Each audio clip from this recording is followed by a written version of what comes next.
Hi everyone, today I'm going to be taking you around Sydney's Overseas Passenger Terminal, called the OPT, showing you how to get there and showing you around the area. If you have an upcoming cruise departing from Sydney and want to know your way around, or just want to relive memories of past cruises, then let me know in the comments below.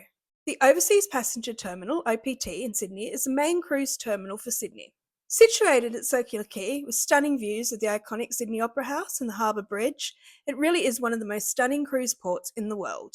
So I think anyone who's cruised from Sydney will say that Sydney Harbour is the best place to cruise from.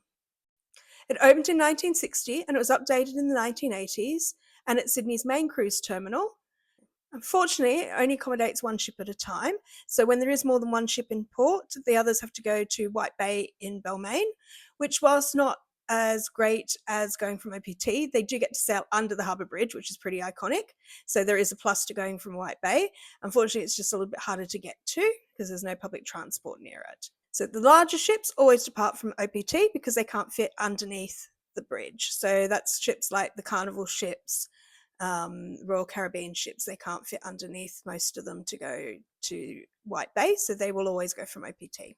I've sailed from both, but I do prefer OPT due to the ease of getting to it from Circular Quay, and also just the atmosphere.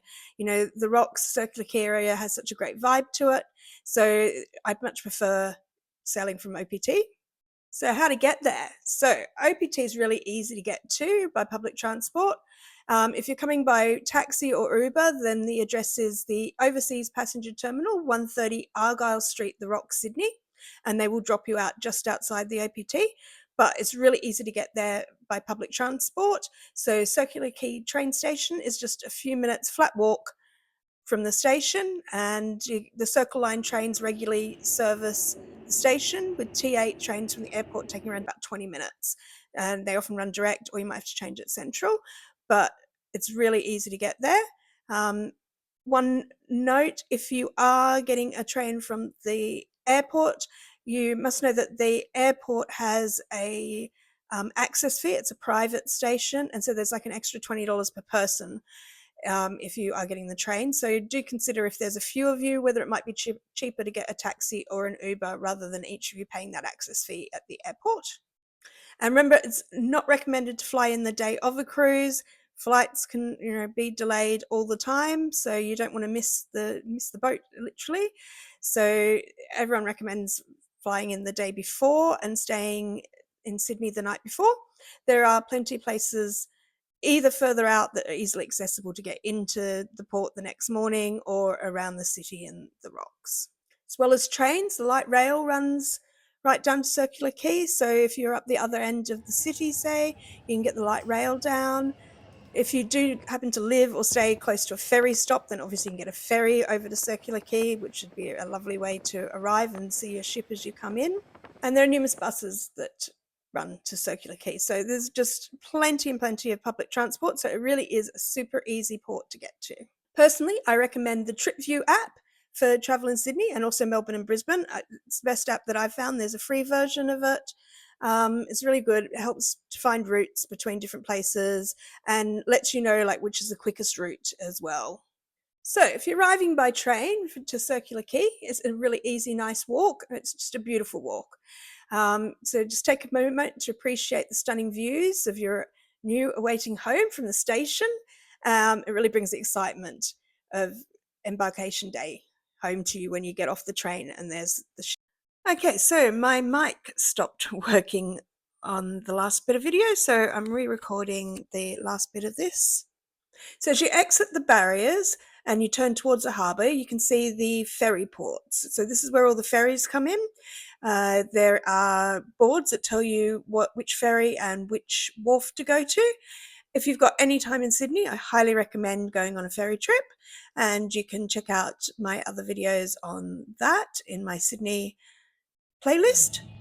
So then you walk around towards the ship. There is just no way of getting lost because you can see the ship the whole time.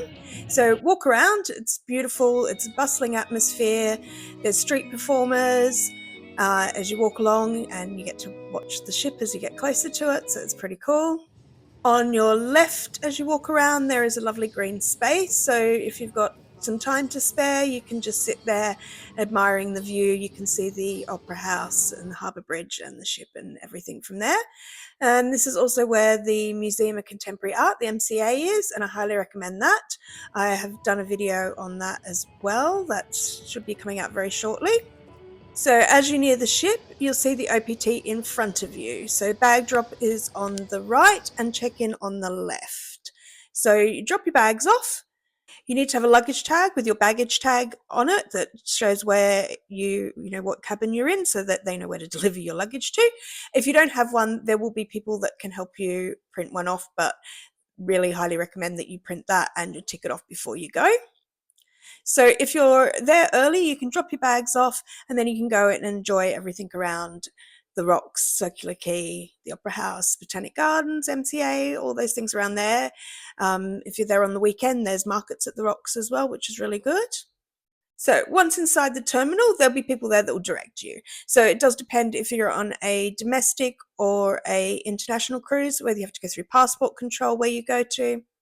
But then once you've gone through passport control if needed, and then the check-in desk, and then you will go through to where you pass through the hand luggage scanners.